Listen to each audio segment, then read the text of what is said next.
magbabantay ulit ako ng yan.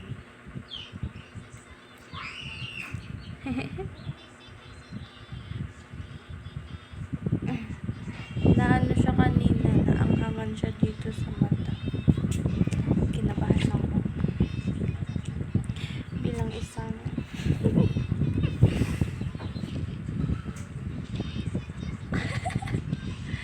ito yun, no, puro ano lang kasi kinakain niya, kanin, ayaw niya kanin.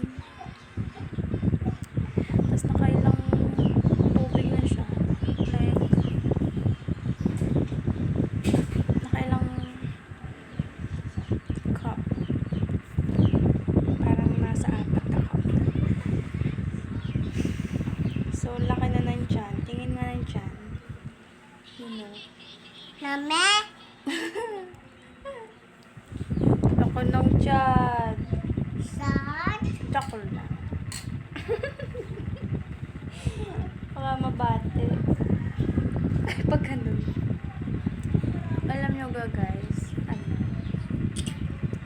kuya niya nag-aaral na. Pangalan Alvin. Bakit pangalan? Teka.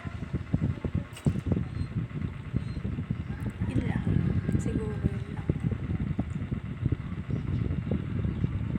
Ako parang akong content creator. Nag-a-upload ako araw-araw. Diba?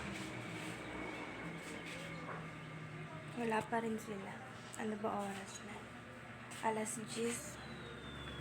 Wala pa rin yung mag-ina. Wala ang din ni Lucky. So palagi ako ginigising ng maaga para magpantay dito. Kanina ginising ako 8:00.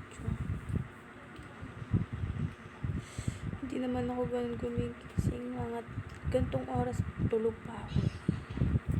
Pero dahil meron tayong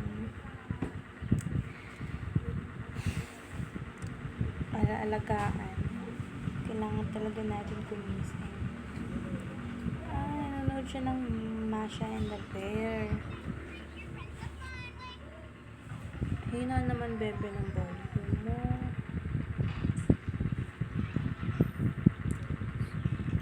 Hindi nakikita kung ilang minutes na lang. Parang ang ganda ng camera ko, no? So, bago talaga cellphone ko. Nagpalit ako. Ito yung dati kong cellphone. Binigay ko na. Sa kanilang dalawa. So, binila ako ng bago. Ano ba to? Oppo rin to, Oppo. Ilaw.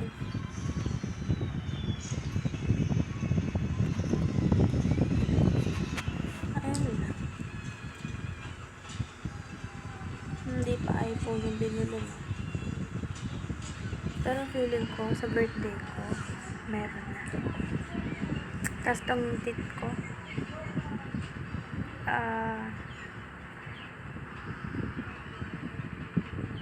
sa sunod na sahod siguro. Kasi nung isang araw papagawa na sana. Kaso sabi, tsaka na. Kasi tinamad kasi kami, nahihiya kami mag-consult. Tsaka uuwi na kuya ko, kaya next time na lang daw.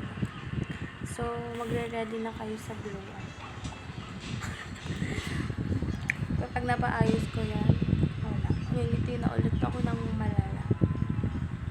Hindi ako makangiti ngayon ng ayos, hindi nakatawa. Pero pag yan ayos na, kumanda kayo, ngingiti ako. Tapos gilagid ko pag natawa. Wala. Share ko lang. Bye-bye na. Bye-bye. Bye-bye. Bye-bye. Kain na